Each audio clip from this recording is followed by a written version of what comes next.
Praise lord అండి. ప్రభు అయిన యేసుక్రీస్తు నామంలో మీ అందరికీ కూడా వందనాలు. పరిశుద్ధ గ్రంథంలో ఆదికాండం 6-9 అధ్యాయాల్లో మనకి నోవాహు వాడ గురించి మనకు కనిపిస్తుంది.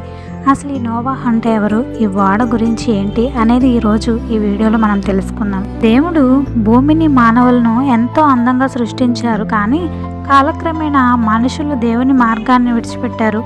భూమిపై చెడుతనం, హింస, పాపం విపరీతంగా పెరిగిపోయాయి. మనుషుల ఆలోచనలు ఎప్పుడూ కీడు చేయడానికే ప్రేరేపించేవి. అది చూసిన ప్రభువైన దేవుడు ఎంతో దుఃఖపడ్డాడు. తాను సృష్టించిన నరులను, జంతువులను భూమి మీద ఉండకుండా నాశనం చేయాలి అని దేవుడు నిర్ణయించుకున్నాడు.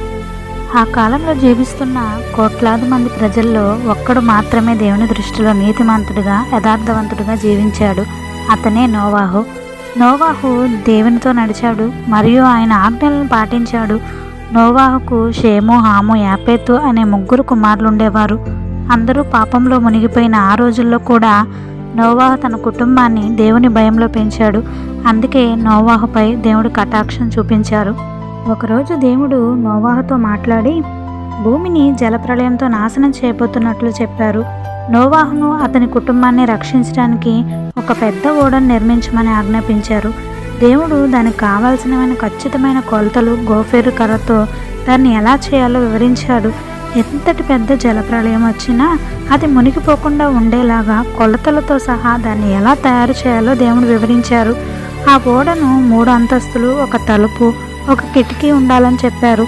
లోపల బయట నీరు చొరబడకుండా కీలు పొయ్యమన్నారు. నోవాహు దేవుడు చెప్పినట్లే చేశాడు. ఓడ నిర్మించడానికి చాలా సంవత్సరాలు పట్టింది. ఆ సమయంలో నోవాహు చుట్టుపక్కల ప్రజలను హెచ్చరిస్తూనే ఉండేవాడు. మారండి, జలప్రళయం రాబోతుంది అని ప్రకటించేవాడు. కానీ ప్రజలు నోవాహును చూసి నవ్వేవారు, ఎగతాళి చేసేవారు, అలాగే పాపం చేస్తూనే ఉండేవారు. ప్రభువైన దేవుడు చెప్పినట్లుగానే కొలతలతో సహా నోవాహు ఒక పెద్ద ఓడను నిర్మించాడు.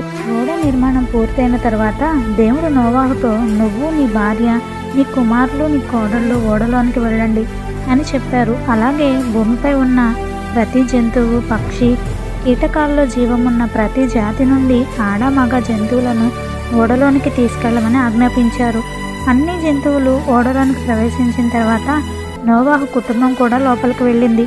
అప్పుడు దేవుడే స్వయంగా ఓడ తలుపులు మూసివేశారు. ఆ తర్వాత ఆకాశపు తూములు విప్పబడ్డాయి. భూమి లోపల ఊటలు బద్దలయ్యాయి. 40 పగళ్ళు 40 రాత్రులు ఎడతెరిపి లేకుండా ప్రచండమైన వర్షం కురిసింది. నీరు భూమిపై ఎంతగా పెరిగిపోయిందంటే లోకంలో ఉన్న ఎత్తైన పర్వతాల కంటే 15 మూరల పైకి నీరు నిలిచింది. ఓడ నీటిపై తేలియాడింది. ఓడ బయట ఉన్న సమస్త జీవరాశులు, మనుషులు, జంతువులు, పక్షులు అన్నీ ఆ జలప్రళయంలో నశించిపోయాయి. ఓడలో ఉన్న నోవాహు, అతని కుటుంబం, జంతువులు మాత్రమే సురక్షితంగా మిగిలాయి. భూమిపై నీరు 150 రోజుల పాటు అలాగే ఉండిపోయింది. ఆ తర్వాత దేవుడు నోవాహును, ఓడలోని జీవులను జ్ఞాపకం చేసుకున్నారు. భూమిపై ఒక బలమైన గాలి విసిరేలా చేశారు. దాంతో నీరు క్రమంగా తగ్గటం ప్రారంభమైంది. ఓడ వెళ్ళి అరారతు పర్వతాల మీద ఆగింది. కొన్ని రోజుల తర్వాత భూమి ఎండిందో లేదో తెలుసుకోవడానికి నోవాహు మొదటగా ఒక కాకిని బయటికి పంపించాడు. అది అటు ఇటు తిరుగుతూ ఉండిపోయింది, కానీ తిరిగి రాలేదు. తర్వాత ఒక పావురాన్ని విడిచిపెట్టాడు. భూమిపై నీరు ఇంకా ఉన్నందున దానికి వాలడానికి స్థలం దొరకక ఓడలోనికి తిరిగి వచ్చేసింది. 7 రోజుల తర్వాత నోవాహు మళ్ళీ పావురాన్ని విడిచిపెట్టాడు. ఈసారి ఆ పావురం సాయంత్రానికి తన నోట ఒక తాజా ఒలివ ఆకును నోట కరుచుకొని వచ్చింది. దాన్ని బట్టి భూమిపై నీరు తగ్గిపోయిందని నోవాహుకు అర్థమైంది. ఇంకొక 7 రోజులు ఆగి మళ్ళీ పావురాన్ని బయటకు విడిచిపెట్టినప్పుడు అది ఇంకా తిరిగి రాలేదు. భూమి పూర్తిగా ఎండిపోయినప్పుడు దేవుడు నోవాహుతో, మీరంతా ఓడ నుండి బయటకు రండి, భూమిపై ఫలించి అభివృద్ధి చెందండి అని చెప్పారు. ఓడలో నుండి బయటకు వచ్చిన వెంటనే నోవాహు దేవునికి కృతజ్ఞతగా ఒక బలిపీఠాన్ని కట్టి ఆయన ఆరాధించాడు. నోవాహు భక్తికి దేవుడు సంతోషించి ఇకపై ఎన్నడూ జలప్రళయంతో భూమిని, జీవరాశులను నాశనం చేయనని ఒక గొప్ప వాగ్దానం చేశారు. ఆ వాగ్దానానికి సూచనగా ఆకాశంలో ఒక అందమైన ఇంద్రధనుసును ఉంచారు. నా ప్రియ సహోదరులారా, విన్నారు కదా నోవాహు వాడ కథ.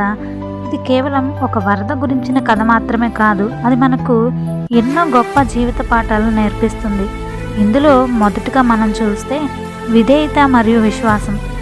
దేవుడు నోవాహుకు ఓడ నిర్మించమని చెప్పినప్పుడు నోవాహు ఏమాత్రం ఆలోచించకుండా దేవునికి విధేయత చూపించాడండి. నోవాహు ఏమాత్రము కూడా దేవుని ప్రశ్నించలేదు. పూర్తి విశ్వాసంతో దేవుని ఆజ్ఞను పాటించాడు.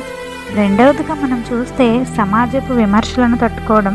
ఎండ తీవ్రంగా ఉన్నప్పుడు నోవాహు ఒక పెద్ద ఓడను నిర్మిస్తూ ఉంటే చుట్టుపక్కల ప్రజలు వాళ్ళంతా అతన్ని పిచ్చివాడని ఎగతాళి చేశారు, నవ్వుకున్నారు. కానీ నోవాహు ఆ విమర్శలను పట్టించుకోలేదు, తన పనిని ఆపలేదు. మన జీవితంలో కూడా మనం ఒక మంచి మార్గంలో వెళ్తున్నప్పుడు లేదా ఒక పెద్ద లక్ష్యం వైపు అడుగులు వేస్తున్నప్పుడు లోకం మనల్ని చూసి నవ్వవచ్చు, ఎగతాళి చేయవచ్చు.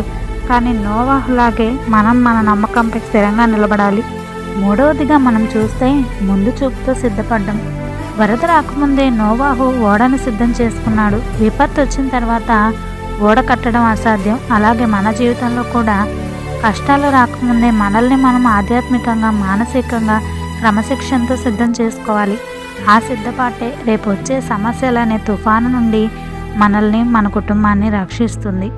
చివరిగా మనం చూస్తే అన్నిటికంటే ముఖ్యమైనది ఓర్పు.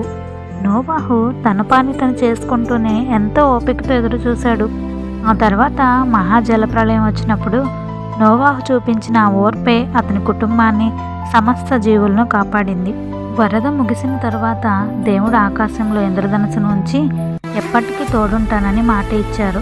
మన జీవితంలో ఎన్ని కష్టాలు వచ్చినా వాటి తర్వాత ఒక అందమైన ఇంద్రధనుసు లాంటి మంచి రోజులు వస్తాయని ఇది మనకు గుర్తు చేస్తూ ఉంటుంది.